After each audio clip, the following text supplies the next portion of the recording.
Dates are one of the healthiest sweeteners. That's what we use in the How Not to Die cookbook.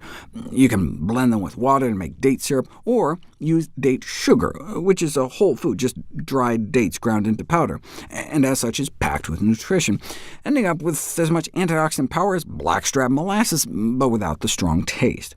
Though not all brands are the same. For example, Bob's Red Mill may have twice the antioxidants compared to Now Foods, though they only tested one package each.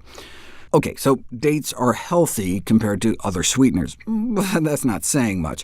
Do dates have any special medicinal properties?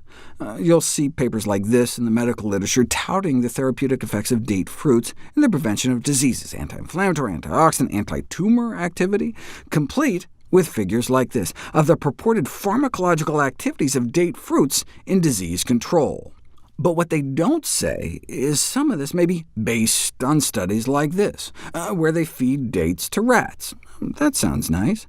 But then induce testicular ischemia by twisting their left testicle clockwise 720 degrees, so like 2 full rotations to completely kink off the blood supply. So did the dates help? Who cares if the dates helped? We're talking about rat testicles. It's like when researchers test the nut-on-nut effects of pecans. What relevance does that have? Though ironically, perhaps the strangest assertion here, that dates helps with labor and delivery, is actually supported by randomized and double-blind placebo-controlled trials, as I've covered before. So let's keep an open mind here. What about the purported anti-cancer effects? Researchers studied the impact of dates on our good gut flora and colon cancer cell proliferation. Our gut harbors about 10,000 billion microorganisms and is considered the most metabolically active site in the human body. All sorts of crazy stuff is happening down there, and we can reward our good gut flora by feeding them prebiotics, like dietary fiber and polyphenols, a class of antioxidant phytonutrients. And dates have high levels of both. So let's blend up some dates with some gut flora, fecal slurries donated by volunteers. You've heard of green smoothies? More like a brown smoothie. Well, what happened? Both the whole date extract and just the date polyphenols were able to significantly increase the growth of beneficial bacteria. And then they also assessed the ability of mixtures to inhibit the growth of colon cancer cells in a petri dish. Even just a polyphenol fraction cut cancer cell growth by more than half, and the whole date extract nearly blocked cancer cell growth completely. Together, these data suggest that consumption of dates may enhance colon health by increasing beneficial bacterial growth and inhibiting the proliferation of colon cancer cells. It would have been nice if they actually studied the effects of dates in the actual colon, but there's never been such a study.